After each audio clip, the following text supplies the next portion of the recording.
What can we expect this week? Here to help us take stock of all of it is our good friend and Bloomberg contributing editor, Paul Kedrosky, and of course, our editor-at-large, Cory. So, Paul, my question is, last year, a lot of the products we saw, tablets completely flopped, 3D TV didn't take off. How important is this conference really, and are some of the things we're seeing overhyped? Absolutely. But I mean, that's the nature of the game, right? I mean, it's a marketing exercise as much of anything. It's an attempt to get both consumer mind share, but also supplier mind share, because you want to convince people. Take, for example, what we're seeing happening in the auto side of things, which is really interesting, right? This connected car idea. As much of what's going on is trying to convince suppliers that cars are a viable platform to produce products for, components, software, and services.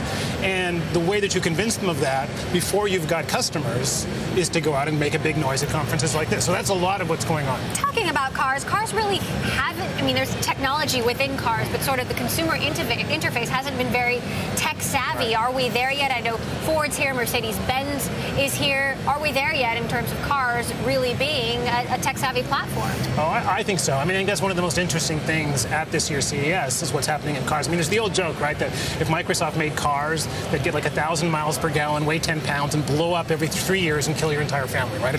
Because that's the way evolution of computers has been, but cars can't work that way, right? Cars have had to have much slower, steadier evolution because we can't have them rebooting in the middle of the freeway, right? So we're now at that point where, as a platform for technology, cars are interesting, viable, and consumers feel the pull, right? Because I want to get in and have my iTunes stuff all sync up, my music sync up, my calls, my contacts. And so it's finally that the technology's, I argue, driving an upgrade cycle in people's cars where they say for the first time, I want a new car, not just because it's got a lot more horsepower, but because it's actually got a bunch of features that are really interesting. I saw a little while ago, I talked to the CEO of Daimler, and he was saying that the thing that the Ford guys told me a year ago, we're going to have the CEO of Ford, Alan Mulally, on the show tomorrow, but they've divorced the design of the electronics from the design of the car, because it takes 7 years to design a new car sometimes, with 7 months to design the electronics. Right, and you have to, right? Because these design cycles have to work on par with the relative change. So the internal combustion engine is not changing on a 7-year cycle, it's changing on a very long cycle, so I don't have to wait until that changes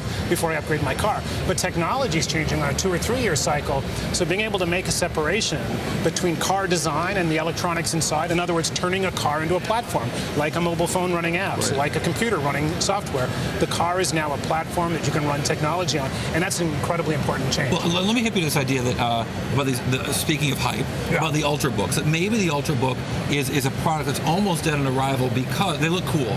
We like cool, but because it has the old Windows operating system, and then the new Windows operating system will be so dramatically different because it will use touch screens, because it will be iPad-like, but run on all Windows devices, that you won't want an Ultrabook. You'll want a computer that will work with this new OS.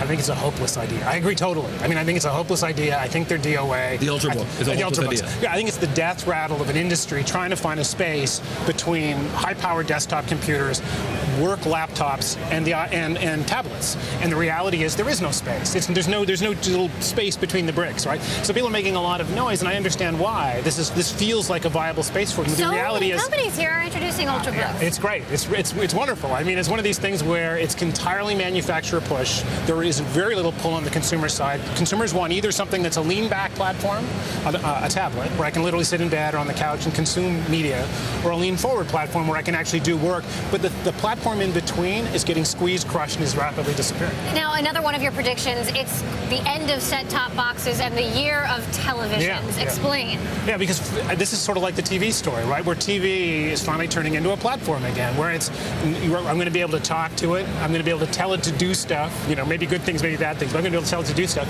But I'm going to be able to run software on my TV in a way I never could in the past. I had to wait for Sony to upgrade my firmware or some crazy idea, which essentially meant I had to buy a new computer, right?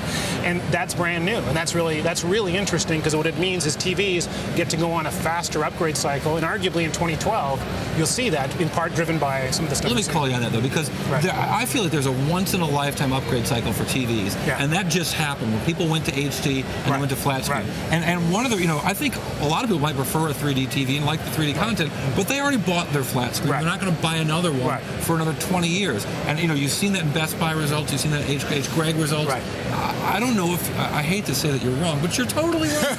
It's entirely impossible. But I think that the idea of changing the interface, changing the way I interact with these things, is a transformational change that will drive, I think a whole new upgrade cycle. It may not be as big as HD, but it's going to be big. You telling Paul he's wrong, I love it. All right.